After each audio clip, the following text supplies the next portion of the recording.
पता है फ्रेंड्स आपको, मैंने स्टार्ट किया था एमपीपीएससी प्री 2019 से।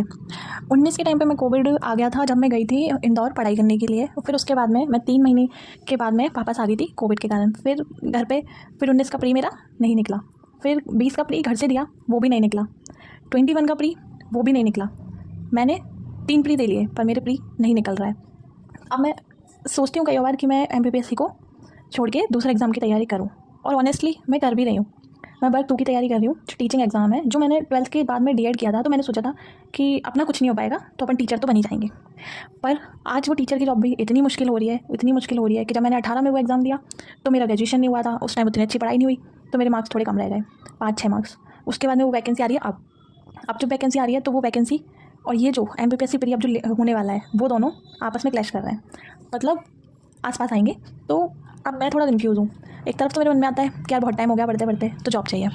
अब पर दूसरी तरफ एमपीपीएससी जो है वो 3 बार प्री नहीं निकलने के बाद भी मेरी रूह में बसा हुआ है। मैं क्या करूँ? मैं उसको छोड़ना चाहती हूँ पर वो मुझे नहीं छोड़ना चाहती। मैं सच बता रही हूँ, मैं चाहती हूँ कि मैं एमपीपीएससी से गिव अप करके एक जॉब ले लूँ।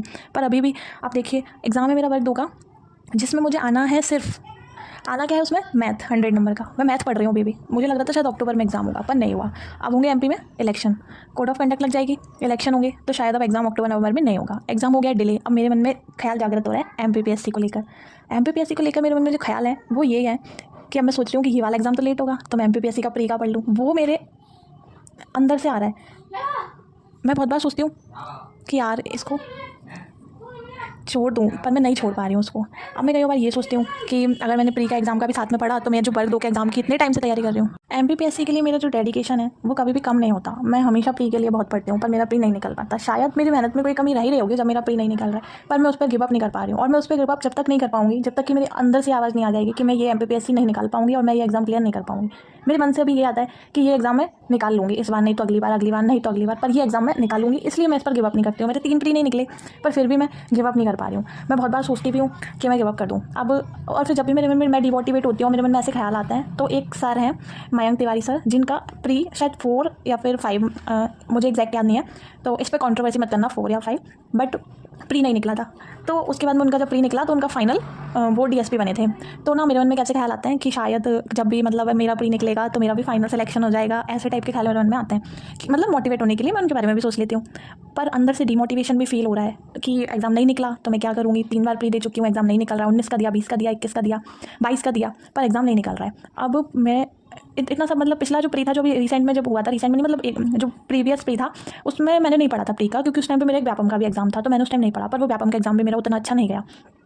अब मैं कंफ्यूज भी हूँ थोड़ा सा, पर मेरा मन 2 जगह जा रहा है। एक तो मैं सोच रही हूँ कि अभी 3 मंथ है, सफिशिएंट है, मैं मैथ के साथ में एमपीपीएससी का पढ़ सकती हूँ, क्योंकि मेरा एमपीपीएससी ऐसा नहीं है कि मुझे बेसिक से पढ़ना है। काफ़ी सारी चीज़ें मैंने पहले पढ़ी हुई हैं क्योंकि मैं 19 से तैयारी कर रही हूँ।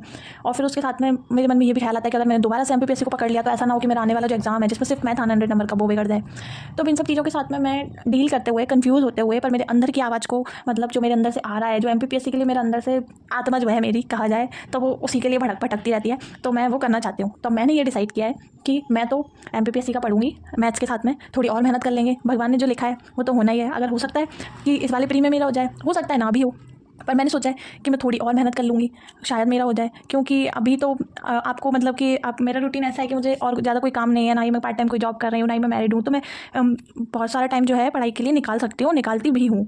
बट बीच बीच में डिप्रेशन भी फील होता है। प्री नहीं निकलते ना तो एमपी की बुक उठा के पढ़ने में भी ना वो पिछला याद आता है कि ये तो हमने पिछली बार भी पढ़ा था, फिर भी तो हमारा नहीं हुआ था, ये हमने इतनी बार पढ़ा था, नहीं हुआ। वो जियोग्राफी की बुक उठाती हूँ या हिस्ट्री पॉलिटी जो भी उठाती हूँ मैं, तो मुझे डिप्रेस फील होता है। एमपीपीएससी को लेकर मेरा जो मोटिवेशन है वो इतना ज़्यादा है कि मेरे 3 से 4 बार प्री नहीं निकलने के बाद भी वो कम नहीं हो रहा है। मैं उसे छोड़ना चाहती हूँ, वो मुझे नहीं छोड़ना चाहता। मेरे को तो ये बात पता है बस। अब मैंने ये डिसाइड किया है कि मैं एक ऐसा टाइम रूटीन बनाऊंगी जिसमें मैं अपना जो मैथ वाला सेक्शन है, जो वर्ग 2 के लिए जो मैं मैथ्स पढ़ रही हूँ, उसको मैं बिल्कुल भी एमपीपीएससी की वजह से मतलब उस चीज़ से डिस्ट्रैक्ट ना हो, उस वाले टारगेट से। जो उसका टारगेट है उसको कंप्लीट करने के बाद मुझे जितना टाइम मिलता है मैं वो एमपीपीएससी को दूंगी। भले इस बार मेरा प्री ना निकले और भले निकले, पर मैं इस इंटेंशन से एमपीपीएससी को टाइम देना चाहती हूँ कि अगर मैंने इस ईयर एमपीपीएससी को मतलब बिल्कुल छोड़ दिया तो मैं एमपी से, हिस्ट्री से, जियोग्राफी से, पॉलिटी से, इन सबसे बहुत ज़्यादा दूर हट जाऊँगी। जबकि मेरा मन एक जॉब के बाद भी दूसरी जॉब करने का है। एमपीपीएससी निकालना मतलब मेरा अंदर से एक वो है कि मुझे निकालना है। तो मैंने ये सोचा है कि अब मैं मैथ्स के साथ में 2 से 3 घंटे अपनी MPPSC की स्टडी को दूंगी एक टारगेट बना के, ताकि मेरे मन में मैं पूरी तरीके से इससे अलग ना हूँ और मेरे मन में ये मतलब फील ना हो कि मैंने यार MPPSC 3 साल की 4 साल की और अब छोड़ दी।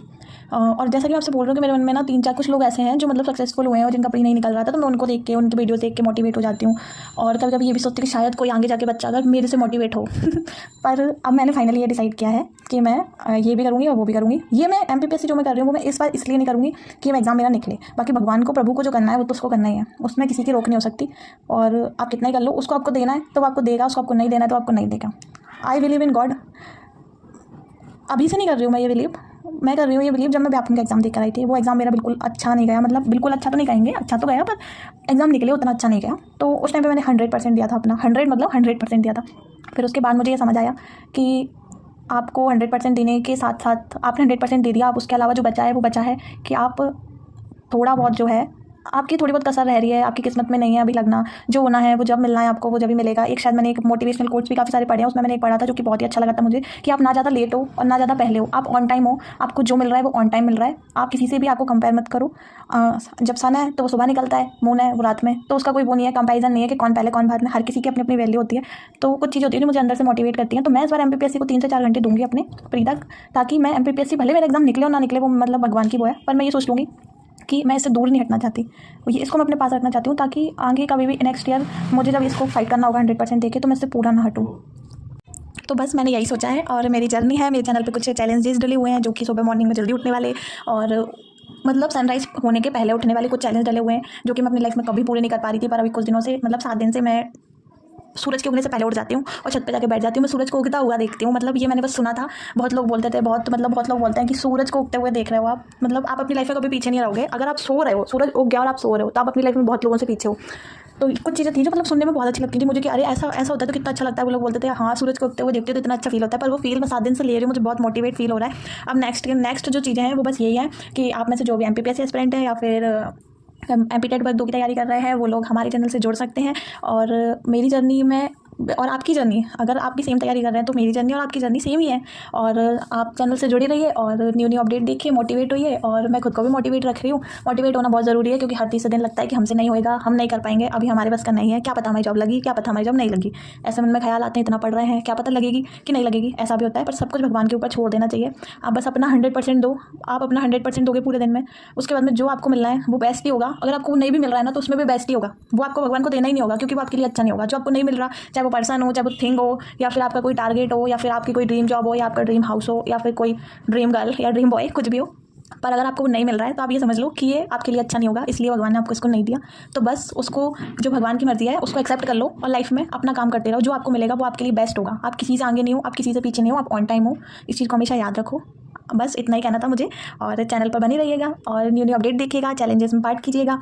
सुबह उठने वाला चैलेंज, मैथ के लिए 100 क्वेश्चन की एक सीरीज़ चल रही है वो वाला चैलेंज, और अभी शायद MPPSC का स्टार्ट करने का सोच रही हूँ। तो शायद 3 से 3 घंटे का एक स्लॉट बनाएंगे MPPSC के लिए, जिसमें सिर्फ MPPSC की पढ़ाई करेंगे, टारगेटेड होकर एकदम मस्त बढ़िया से, जिससे कि MPPSC भगवान ने चाहते तो इस बार निकल जाए। नहीं निकला तो मैं उससे दूर नहीं होना चाहती, बस मैं इसलिए पढ़ रही हूँ क्योंकि मैं उसको छोड़ना नहीं चाहती। वो मेरे अंतर मन में बसा हुआ है और जब तक वो नहीं निकल जाएगा तब तक मैं उसको अपनी ज़िंदगी में कभी नहीं छोड़ पाऊंगी। मेरे मन से ये चीज़ नहीं निकल जाएगी कि मैं उसको नहीं छोड़ पाऊंगी, ये मेरे बस की बात नहीं है। MPPSC ये मेरे अंदर से मन बोल देगा ना, उस दिन से मैं MPPSC की तैयारी करना छोड़ दूंगी। पर ये मेरा मन अभी तक नहीं बोला, इसलिए चाहे 3 बार हो चाहे 6 बार हो, जब तक कि मैं ओवरेज नहीं हो जाऊंगी तब तक कि मैं MPPSC देती रहूंगी। या तो ये होगा या फिर ये होगा कि मेरा मन बोल देगा मेरे बस की बात नहीं है, अब मत करो, तो मैं नहीं भी करूँगी। अपन ऐसे ईगो में रहने वाले इंसान नहीं है। अपन बस अपने मन का करते हैं, अपने मन को अच्छा लगेगा तो अपन कर लेंगे और नहीं अच्छा लगा तो छोड़ देंगे। अभी अपने मन को छोड़ने की इच्छा नहीं है तो अपन नहीं छोड़ेंगे, अपन उसको करेंगे, उसमें अपना 100% देंगे। और वैसे भी मैंने मतलब अभी कुछ दिनों से थोड़ा सा मैं ऐसे हो रही थी, डिप्रेस्ड हो रही थी, काफ़ी सारी चीज़ें हो रही थी। तो मैंने काफ़ी टाइम से मैं महाभारत देख रही थी, तो उसमें एंड के जो पार्ट बचे हुए थे उनमें से कुछ चीज़ें मैंने देखी थी। तो उसमें मैंने मतलब कुछ मोटिवेटेड भी फील होता है, कुछ ऐसे वो देते हैं। तो उसमें मैंने एक चीज़ पढ़ी थी जिसमें मतलब कृष्ण भगवान बोलते हैं कि मतलब जो कृष्ण भगवान जो होते हैं वो एंड में, जो एकदम महाभारत का एंड होता है और जब पांडव जो रहते हैं वो जा रहे होते हैं कहाँ पे, हस्तिनापुर, उनका जो वो राज्याभिषेक होता है, तो उस टाइम जो गांधारी रहती है वो बोलती हैं कि मतलब वो ऐसा बोलती हैं महाभारत में, मुझे सच बताऊं तो मुझे एग्जैक्ट याद नहीं आ रहा कि उन्होंने कब बोला, पर है ना वो ऐसा बोल रही थी कि जो वो हट होती है और जो प्रण होते हैं वो हमेशा दुखदायी होते हैं। मतलब आप कोई भी प्रण मत लो, आप अपनी हट में मत रहो, क्योंकि वो हमेशा दुखदायी होते हैं। किसी चीज़ का ईगो मत रखो कि मैंने ये सोच लिया तो मैं तो ये ही करूँगा चाहे कुछ हो जाए, ऐसा नहीं करने का है। अपना मन नहीं बोल रहा, बीच में छोड़ दो। ऐसा हट मतलब जिद होना और किसी चीज़ का प्रण होना, ये दोनों ही चीज़ें लाइफ में नेगेटिव इफेक्ट लेके आती हैं। आपको मन नहीं है पर आपने सोच लिया कि मुझे ये प्रण है मेरा, मैं तो यही करूँगा, तो आपको वो करने में तो मन नहीं लग रहा है पर आप उसको छोड़ भी नहीं पाए। आपका मन है आप बहुत अच्छे से करो, 10 बार फेल हो 11वीं बार करो, पर आपका मन नहीं है तो उस चीज़ को छोड़ दो बिना ईगो पे आए। एक तो मुझे ये बात उनकी बहुत अच्छी लगी, और एक और बात थी जो मुझे बहुत अच्छी लगी थी पर मुझे अभी रिसेंट में याद नहीं आ रहा। मैं एक सेकंड सोचने की कोशिश करती हूँ कि मुझे क्या अच्छा लगा था। हाँ, एक सेकंड, हाँ मुझे याद आ गया। मुझे अच्छा लगा था कि जब एक पार्ट था जिसमें द्रौपदी का चीरहरण दिखाया गया था, तो वो जो पार्ट था जो उसमें पासे का खेल हो रहा था जिसको क्या बोलते हैं, तो उसमें वो होने के बाद में जो द्रौपदी थी वो इंद्रप्रस्थ चली गई थी, और उसके बाद में कृष्ण भगवान से वो पहली बार मिली थी। कृष्ण भगवान उनसे मिलने आए थे, तो उन्होंने मतलब वो तो कितनी बड़ी बात थी, उनके साथ जो हादसा हुआ था वो बहुत ही मतलब बहुत एकदम शेमलेस बात थी। तो उसके बाद भी कृष्ण भगवान ने उनसे पता है क्या कहा था कि तुम दुर्योधन को अपने मन से माफ़ कर दो, तुम उन्हें अपने मन से माफ़ कर दो। तुम बिल्कुल भी अपने मन में ये मत लेके आओ कि मुझे मुझे इस इंसान से गुस्सा है या मुझे इस इंसान से मतलब इसने मेरे साथ ऐसा किया। तुम उसको अपने दिल से माफ़ कर दो, उसकी जो भी सज़ा होगी वो भगवान देंगे। इसलिए आपकी भी लाइफ में अगर आप किसी से हर्ट हो या आपको किसी की कोई बात बुरी लग रही है तो आप उससे खुद को नेगेटिव फील मत कराओ कि ये इसने मुझसे ऐसा बोला था या इसने मेरे साथ ऐसा किया। उसका जो भी होगा हिसाब किताब कर्मा वो भगवान देख लेंगे। आप उसको माफ़ करो, आगे बढ़ो लाइफ में, क्योंकि आप उसको माफ़ जब तक नहीं करोगे तब तक आप उसकी नेगेटिविटी से इतना घिरे रहोगे, उनकी बातों से इतना घिरे रहोगे कि आप बस उसी में चलते रहोगे, आप अपनी लाइफ में आगे बढ़ ही नहीं पाओगे। इसलिए उस चीज़ को छोड़ दो, वो काम भगवान का है, उनके ऊपर छोड़ दो, उनको जिसको जो देना है वो देंगे, अच्छा अच्छा बुरा बुरा। बस आप अपना काम करो, और बस आज के लिए इतना ही। धन्यवाद।